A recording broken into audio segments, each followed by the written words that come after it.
Welcome into Inside the Icebox here on the ESPN Houston YouTube channel. Joe George, Jeremy Branham here with you, and today we are brought to you by, as for every show, going forward, Blue Star Tequila. Blue Star Tequila is the world's first night harvest tequila. Blue Star Tequila is also intentionally unfiltered, additive-free, the way nature intended. Nothing added and nothing taken away. You can find it right here. See? Beautiful bottles of Blue Star Tequila. We're here to talk all things Houston Astros.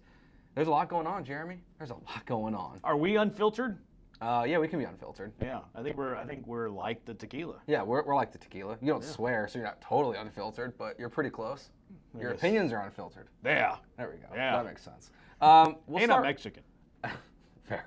So I think that helps. That does. I'm not. Yeah, it doesn't bode well for you. The complexion, the red mustache, all that stuff, it helps. Canelo Alvarez. That's true. I forgot about it. Yeah. One of my favorite sporting events of all time was at Minute Maid Park, now Dyken Park, when Canelo was fighting, and those morons opened the roof and it was raining. Really? Yep. It was unbelievable. They started opening the roof, it's raining in the middle of a fight, and they had to start closing. It was unbelievable. Obviously, we have a lot to get into. We'll start with I would say the big news of the week is it's finally here. For the first time since 2022, Lance McCullers is going to pitch for the Houston Astros on Saturday. I was there in Chicago for the other station, covering the playoff game in which it was rained out. They played the next day. Lance McCullers is on the mound. He gets hurt against the White Sox. And now he returns against the White Sox. It's a full circle moment. Full circle moment for Lance McCullers. Now, he pitched through injury after that. He did. But, that's the line of demarcation we're going with? I think so. I mean, because he was off his schedule. He had worked out the day before. He got hurt in that game and it just unraveled. No, I would agree with that. Now, he did have that incident where he hit, the champagne bottle on his elbow. Remember that whole ordeal? Yes. And then he had, that mysterious, bandage on his finger with that, too. No, I'm happy for Mocha McCullers, though. This is awesome. This really is. I know that he's been banged on and ridiculed, and he's stealing money, which was actually, a team-friendly deal whenever he signed it. We forget about that. It was a team-friendly deal whenever he signed it. But this is the beauty of sports, I think. This is you can go from being a zero to a hero.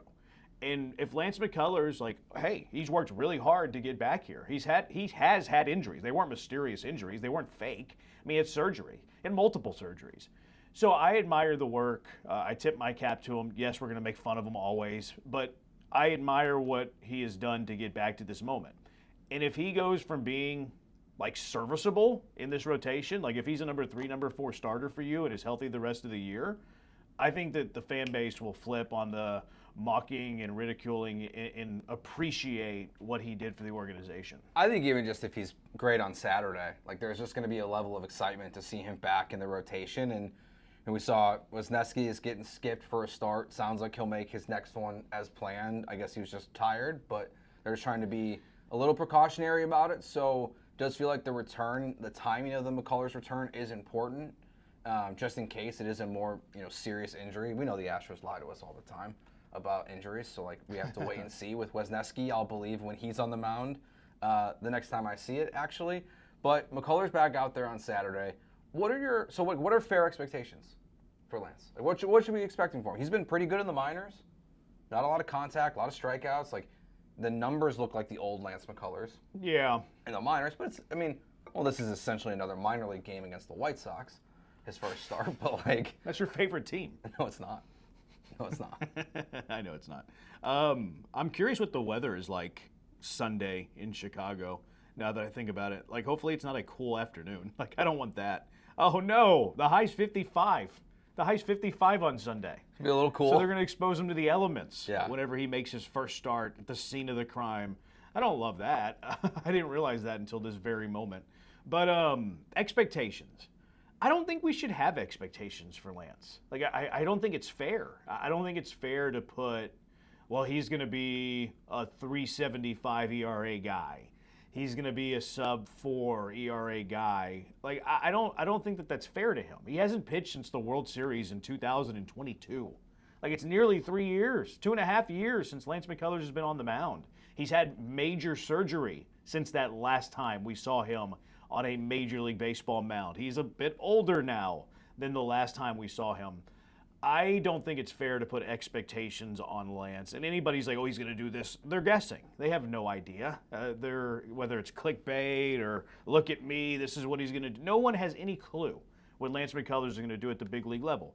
Not pitching in baseball for 2.5 years can have a very negative effect. We see pitchers that enter their 30s that go downhill once they enter their 30s. And he is coming off a major surgery. And we've seen pitchers who are coming off major surgeries never be the same. So he has 3 different reasons of why he could never be the same. So putting any sort of expectation on Malcolm McCullers, I think, would be very unfair. Yeah, I agree. Like, I want him to be great. We want to see him to have great success. I know you're a fantasy player. In leagues where I have a joke of a deep bench, I've picked him up in my leagues just to kind of be like, take a flyer on Lance McCullers. Why not? But there should be no expectations.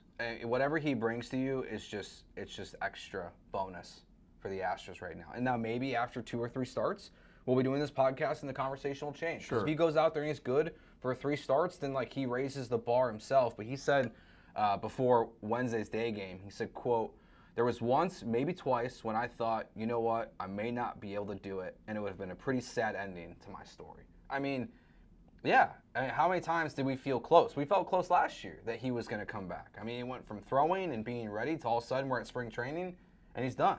And then he's going to be out for the year. So the fact that he's out there, I think, is it's awesome, like you said, for him to get back to this moment. And then for the Astros, it's whatever he can just achieve just adds to it. I mean, he could have very easily went the Strasburger route. Yeah, very easily. And no one would have blamed him for it. We would have mocked him. We would have been like, this guy's stealing money, all of that. But if he retired this offseason, how many people would have been shocked by that? No one. I don't think anybody would have been shocked by that. So I do think that's why we should compliment Lance McCullers for this. There are a lot of people over the course of baseball history, a lot of pitchers over the course of baseball history that have been in similar situations as Lance, early 30s, have made millions of dollars. They have no issue with money or anything like that would just move on with their lives and never pitch again. So what he is doing to position himself to pitch innings again for the Astros, again, is very admirable for me. Yeah, I mean, I think it was on Will Kunkel's podcast that he said that he might even just retire at the end of this contract. He doesn't plan on playing baseball forever. So if you're already thinking about, well, once this contract wraps up, like I might be done myself, and maybe the injury timeline changes that. But he could have just walked away. So it's awesome that he's back. He's been around the team, and we saw, when there would be, bench clearing brawls basically, or near brawls, like he'd be charging out on the mound himself, against the Rangers. So he's been around the team, so it's awesome that he's back. Wasn't he the player rep too? I think he was the player rep for a little bit. Yeah. I kind of call BS on him, this will be my last contract. Because he very clearly shows that he loves the game. Because if he didn't love the game, I think he's not pitching ever again. I think he'd be Strasburg. I think he'd be Anthony Rendon and mailing it in. To me, it's very clear he loves the game.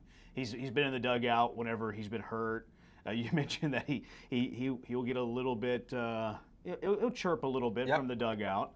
And then all the work he's had to put to get back to pitching. To me, it's very clear he loves the game. I also have this has nothing to do with Lance McCullers. You always hear these players like, oh, I think I'm going to retire early. Those are often the guys that last the longest. I remember Roy Oswalt saying that early in his 30s. He's like, I'm going to retire early, and he hung around forever. Who's the most recent Astro? He's going to retire early. It's Charlie Morton. Charlie Morton's still pitching. So I don't think if Lance is healthy that this will be his final contract. Yeah, the only thing I'll say for Lance is if he can walk out on his own terms with his injury history, I wonder if that'll be a lot more enticing for him to walk away. If he can finish the season healthy, win a World Series with the Houston Astros. What if he's good, though? Then he's definitely not retiring. Then he's a $25 million a year pitcher. Yeah, because he's going to leave that on the table. A business savvy guy who's an entrepreneur and all this. If he was healthy for the next year and a half, 2.5 years, however long his contract is, he's going to make money in the offseason. So, but it's great to see that Lance is back. Now we got a lot of other stuff to get into. Let's start with the lineup change. So we see Jose Altuve says he needs 10 more seconds. So Jeremy Pena is now hitting leadoff. Jose Altuve hitting second. The early returns, very positive, including a leadoff home run in Wednesday's day game. We saw him getting on base and Altuve bringing him home. A lot of good things so far with Jeremy Pena in the leadoff spot. How do you feel about just when Altuve says, I want to move down? Would Pena have been your first choice? So I'm actually ticked off at Joe Espada for making the lineup change that day. Okay. Because I had a hot take that it's time to move Jose Altuve off of the leadoff spot that day, and his lineup was out before we got to that segment. Oh. So I was not happy with Joe Espada for stealing my thunder. Because I was ready. I had the tweet scheduled. I was ready to go. Jose Altuve should be moved off the leadoff spot. Think of the engagement that was going to get. Would have done big People numbers. would have been ticked off at me. And how great would it have been if Espada does it the next day? So I'm really upset with him, but I'm also upset with myself. Because you didn't fire the take. I saved it for the show. I saved it for the show instead of putting it on Twitter that morning. And it's always a balance that I have. Like, what should I put on Twitter? What should I say for the show? And it's always like this internal dialogue. So I'm unhappy with myself, and I'm unhappy with Joe. Now, I don't look. Did Jose Altuve suggest it? Maybe. I'm not privy to those conversations. I don't know why they would lie to us, although they've lied to us plenty. Altuve has had a history of asking his manager to move down in the lineup. Remember the COVID year, whenever he was struggling, he went to Dusty Baker's office and he said, "You got to move me down." I think he had like 6th or 7th for like 3 or 4 games, and then they moved him back. I don't think that Jose Altuve is a natural leadoff man. He swings at a lot of pitches. He doesn't see a lot of pitches. He doesn't walk at all. So he doesn't have a high on-base percentage. Like Jeremy Pena actually has a higher on-base percentage than Jose Altuve. I think on-base percentage is the most important stat when you're talking about leadoff guys. There's the antiquated thought of, well, you have to have speed. I don't think you do. I don't think you need to have speed in the leadoff spot. I think, in fact, I can make an argument of why speed is not great in the leadoff spot. And it's mostly because of stealing bases. Like, you get thrown out on the bases when Yordan Alvarez is in the box. That's not great to have speed there. Obviously, you like it first to third, scoring from second, things like that. And if you tell me that I can have a guy with a 350 on-base percentage with speed and a guy with 350 on-base percentage that's as slow as me, well, give me the guy with speed. But to me, it breaks a tie. It should never be the end-all, be-all with the leadoff spot. But no, I think that there's two. Personally, if it were me, and I do think that batting orders are overrated. I'll argue you about it tooth and nail, but I think that they're overrated in baseball. If I was filling out the lineup card, I would probably go either Isak Pena or Pena Isak. I would bat Altuve third, and I like Yordan in the cleanup spot. I think it fits his profile. I think he likes driving in runs. I think he likes batting with people on base. To me, he's a guy who clears the table. He doesn't set the table. So I was perfectly okay with Altuve moving down. I'd move him down to 3. And then the two natural guys in this lineup that could bat leadoff for me would be Pena. It would be Isak Paredes. Because Paredes has everything you want from a leadoff man except for the speed. Sees a lot of pitches, doesn't strike out much, walks a ton, and he actually has the highest on-base percentage on the team. So I would have no problem with Isak. I have no problem with Pena. I would even move Altuve down to 3rd. Do I think it was Altuve's idea? Maybe. But it was also merited from a just purely scoring run point of view, too.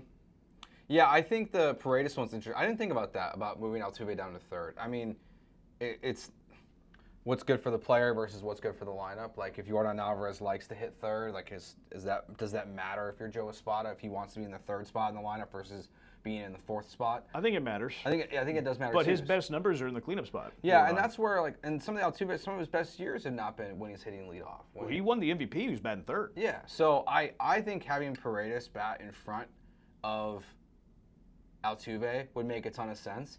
Honestly, I think I'd almost rather have Paredes lead off and then have Pena bat 2nd. My only reasoning is if we have the same exact situation, Pena's on first base, it's a ground out near double play. Paredes is getting thrown out at 1st. Sure. If Pena's batting 2nd, he's beating that throw out at least. So you still have a guy on base. So, like, not that happens all the time, but I think Paredes leading off and then Pena, or Pena and then Paredes would make a lot of sense. And honestly, it wouldn't shock me if we do see a change at some point again with more stuff. Joe Espada this year seems to be more open to tweaking things. Yeah. It doesn't feel that. It feels like with Bregman gone, having Paredes, having Walker in the lineup, with Yainer struggling, feels like he's a little more willing to move things around a little bit. Yeah, maybe he's getting comfortable in his own skin a bit as a manager. It doesn't feel like he has to listen to the suits upstairs and stuff like that. Potentially. Like, it feels like they diminished the cleanup spot, though. Like, they just don't care about. They're like, oh, stack the guys in the top of the order, and Yordan at bats and all of this stuff. Which, Like, I get it. I get that, why you would rather have Yordan get, 20 more at-bats a year, whatever the math is on that.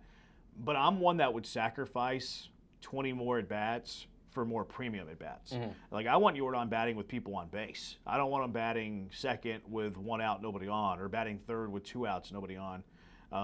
But that's kind of my old man curmudgeon take. I do think batting orders are very overrated. I don't think the difference between like the most optimal batting order and some random batting order is all that much. The left field thing is, I actually think there is, I think there's merit to that because they actually talked about that in spring training. I remember listening. What's the podcast with Brzezinski? What's that called? Intentional Talk? Yeah, that one. And they go around like every spring training and they talk to like everybody that day. And I remember they were talking to like Dave Clark. And he was like, yeah, we got to get Altuve in the dugout quickly because he's got to get up there, to bat whenever he's, leading off an inning, which only matters at home, right? Because whenever you're visitors, you bat first. You're not in the field first. But this is something that they've actually been on their mind since spring training. Like Dave Clark said it and Joe Espada said it. So I actually think it's real. I don't think it's some fake excuse. Yeah, it's interesting. With Altuve, it feels like things have been approached in the media or have been intentionally portrayed as his idea. The move to left field was his idea. Yeah. But we found out later that wasn't true. Yeah. He said eventually himself that the Astros came to him. This also being portrayed like it was Jose Altuve's idea. My guess is there's just more collaboration, but like it really feels like they're more like, hey, dude, like let's give you another 10 seconds. Also, we want to see Pena in the leadoff spot. We think it makes our lineup better. Just like with him in left field, it's because they knew metrically he was no longer a good second baseman, and the timing of it came out just as, he's going to move to left field for Alex Bregman. We found out that wasn't true. Yeah. That he was moving to left field before Alex Bregman was even a question. Yeah, you're picking up what I'm putting down there a bit. Because now, from a managerial perspective, it's probably the best way to handle it. You tell a little white lie. Look at the great Jose Altuve that's willing to sacrifice for the team. He's willing to play left field because we're in on Alex Bregman. When in reality, they didn't want to play him at second base because he's one of the worst defensive second basemen in baseball the last 3 years. So was it really Altuve being like, hey, I'm a great teammate? Or was it, hey, Jose, we have 2 ground ball pitchers at the top of our rotation with Fromber and Hunter Brown, and we think we can win more games by hiding you in left field. And then when Wesneski pitches, who's a fly ball guy, let's now hide you at second base, try to limit the balls that are hit your way. And then this one too, because it makes sense to move Jose Altuve off of the leadoff spot because he's not a great on-base percentage guy. Payne is better, Paredes is better, but hey, instead of Jose, because what would the headline say? Jose Altuve demoted. I think I tweeted it. Jose Altuve demoted from the leadoff spot, right? Or how about we send the message that Jose Altuve asked to bat second? Because now it makes him, the legend of Jose Altuve grows. It just grows. It so grows and grows and grows. On one hand, I totally understand and I appreciate it, and that's the way you handle a legend, and you handle the greatest Astro of all time. On the other hand, it is another example, potentially, of an organization that hasn't always been truthful to their fans. Not that that's, and that depends on what you think, if that matters. Do you care if they're telling you the truth? Do you care if they have a little bit of, if they're hiding something, which I don't really care. They don't owe us anything, but I do think that second part is coming to play a bit. All right, before we get to our Blue Star of the Week and we talk about Jeremy Pena, because Jose Altuve has mentioned that as well. Today's show is brought to you by Blue Star Tequila, the first night harvested tequila. What does night harvesting mean? Well, let's find out.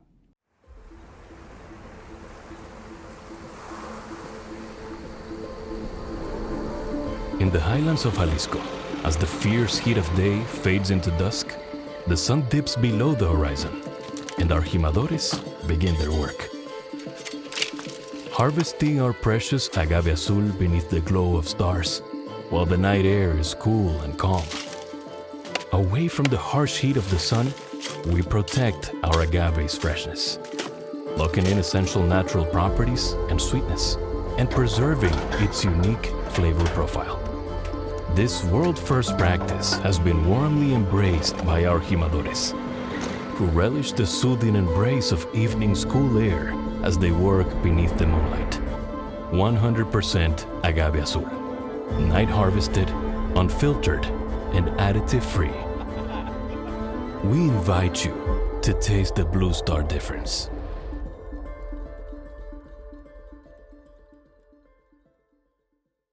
let's talk about Jeremy Pena. Jeremy Branham, because Jose Altuve said to pay that man his money. Yeah.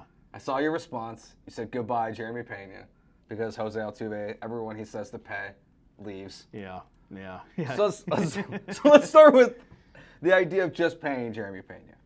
I don't think, like Hunter Brown, you've missed the boat, personally. I don't think that Jeremy Pena, now I think he's turning a corner, so you might be missing the boat. You might be running down the dock and get in this thing before it takes off to sea. But I think Jeremy Pena has not had the success that the Astros would have expected, that he would have expected, that the fans have expected since he won the World Series MVP. So I do think there's still room to pay Pena right now, that you can get him under contract if you wanted to extend him for that long. Do you agree with that?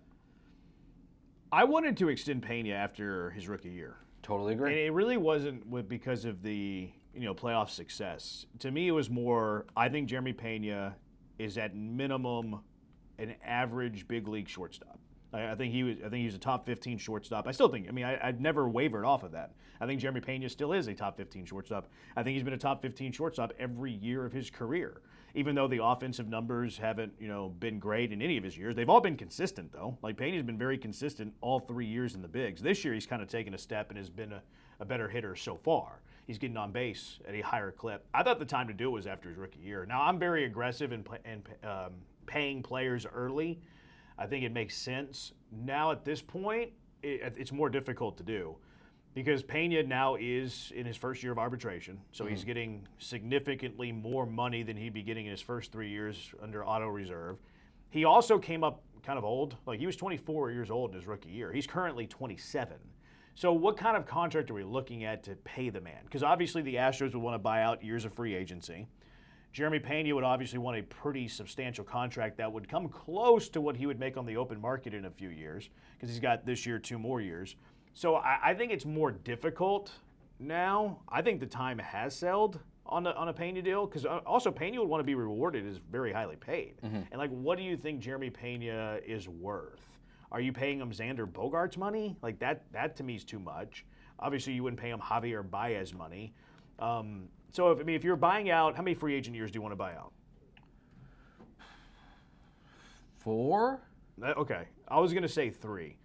Let's go with 3. Because I think 3 is math that's easier to do. Yeah. So if you were to buy out 3 of his free agent years, that means you're giving him an extension for 6 years. Because he's got this year, 2 more, and then if you're buying out 3 of his free agent years, that's 3 more. So he's 27, 28, 29, 30, 31, 32. So you're paying him through the age of 32. That's, one, going to be a pretty steep cost to you. Secondly, the difficulty of doing that, now Jeremy Pena is going to enter be a free agent for the first time after the age of 32. If you go with the 4 years, he's going to be a free agent for the first time after the age of 33. That's kind of tough for him. So I think Pena's ask is going to be way higher than what the value is on Jeremy Pena. I do think they've missed the boat. Yeah, I mean, if you look at, not obviously comparably, but like the big name shortstops that have got signed in the last couple of years. So obviously Carlos Correa got his final contract with the Twins was 6 years, $200 million. That's $33 million a year. Dansby Swanson that year before got a 7-year contract for $177 million. It's like what, $25 million a year, $26 million a little bit. But so like, is he worth that? I would say he's pretty close to. Now, he's a really good defender. The bat's not great, but is he that much different than what Correa was when he hit free agency? Yes, but is he different than what Correa is now? I would say no. Yeah, but Correa wasn't paid for what he is now. No, exactly. Correa was paid based on really he was really good his final year with the Astros, and then the injuries and all of that. So he was great last year. For the Twins. Pena won't have the value of Correa when Correa was in free agency. Correa was coveted, and I think Correa might have led the league in WAR. Yeah, his final year in Houston. And plus, that free agency year was weird. I know Correa had the 2 different free agencies, but you had Correa, Swanson, Javi Baez all hitting free agency at one time. A great shortstop class that really hasn't worked out for anyone besides Correa. But like is 6 years, 150? I think it's way too much. I don't think Jeremy Pena is a $25 million a year guy. I don't. To me, Jeremy Pena is at this stage. Now it's different if you did it after his rookie year, because you're probably getting him at a far less AAV. Every day that goes by, is a higher dollar that you're paying average annual. So if you would have done it after your rookie year, you're probably getting him under $20 million. Yeah, it's $4 million arbitration, so that's a pretty significant bump. I mean, Bo Bichette's making $10 million this year. But but Bichette's in the final year of his arbitration. Yes. So that's, I mean, it is a big bump. But now, if Pena agrees to that, he's not entering free agency until after the age of 32 or 33. And he's really not getting free agency then. Yeah, and we've seen GMs like wisen up. Like, they're not paying those people anymore. Yeah. Like, the players that are getting paid are the players that are entering free agency, like, late 20s, like, beyond 30. Like, it's toast. And Pena right now would be entering free agency after his age 29 year. So I think Pena has a lot of leverage. I think his start of the year probably helps him out as well, too. To me, you got to show aggression before they hit arbitration. Once they get into their first arbitration year, like, it becomes very, very difficult, in my opinion, to lock them up. And then, like, I like Pena. And we've talked about Cam Smith with this, like, pay Cam Smith. Sure. You should pay him right now. If you have conviction with a player, you should have no fear of paying them early. Like, that's how you get team-friendly deals. Yordan Alvarez is a good example of this. Jose Altuve did it twice. Alex Bregman did it. And people always push back and be like, well, John Singleton did it. Yeah, that's okay. Like, you're going to swing and miss on a couple of players. But add them all up. Like, add up John Singleton and Jose Altuve. You got Jose Altuve, whenever he won the MVP, on the biggest team-friendly MVP contract in the history of the game. Yeah. So just bake in John Singleton's contract with Jose Altuve, and you still have an unbelievable deal for Jose Altuve. So you're going to swing and miss when you do this because you have less information, but in the long run, you come out ahead. At this point, I think it's – and $25 million – I don't know if Pena's a $25 million a year player. Will he get it in free agency? Yes. But are you a winning team when you're paying Pena $25 million a year? I don't think so. I think at this point, Pena's the kind of guy that 6 years with the organization, he leaves you after that 6th year. You probably give him a qualifying offer. He's going to say no. You get the compensation pick, which if you're not in the competitive balance tax, it'll be a first-round draft. Will be after the first round. Or you could do what they did with Kyle Tucker, and you trade him. You trade him entering that final year of his deal. So I'm more in that boat with Jeremy Pena at this point. I would have liked to do it a few years ago, but at this point, I think you're too far along. I don't want to pay Pena $25, $30 million. Like him, don't love him at $25, $30. This fair. Also, you have this guy named Bryce Matthews, who in his last 11 games in Sugarland's hitting .308, 3 home runs, 7 RBIs, 3 stolen bases. From the time that we're doing the recording of this podcast. Do you think we see him at second base this year? And do you think he is a option for part of the reason why you don't pay Pena? Is because he could be your shortstop. It's a loaded question. I would say no on the second. Okay. I would say no on the. I don't think they're viewing Bryce Matthews as the future everyday shortstop at all. I wondered to myself if part of the move for Altuve to left field was for Bryce Matthews, and I'm not even there. I think that was strictly big league level ground ball pitchers. Let's hide Altuve to left field and try to get him to touch the baseball defensively as little as we possibly can. Matthews is intriguing, but he strikes out a lot. I'm not 100% convinced Bryce Matthews can handle big league pitching at this stage of his development. And he's still young. Like, I mean, this isn't a decision that you need to be making right now. His numbers have been better recently. He still strikes out a ton. If he could cut his strikeout rate, which is a huge ask, in half, okay, I'm confident he's a big league player because he has solid power. He's super athletic, steals a lot of bases. The defense on him was kind of questionable. I think that's a big reason why they moved him to second because they view that more as his path to the big leagues. I don't think they view him as a big league shortstop. There was even conversations when he was drafted if he would stay on the dirt. Yeah. There was a lot of people thinking that he'd have to be moved to the outfield because of his defense. I think you get away with him at second. And it would be rangy. It's just, sometimes he's not sure-handed, great with the glove. My biggest fear with him is the strikeout rate. That's way too high right now. And it's not going to get better in the bigs. Like, you're striking out 40% of the time in AAA. What do you think it's going to be in the bigs? 55%. 55%. Yeah. So that is the one area of his game where he has to completely revamp himself, get better at touching the baseball a little bit. And with his speed, just touching the baseball would probably get him a few more hits too. Now, him playing second base this year, I wouldn't completely rule out.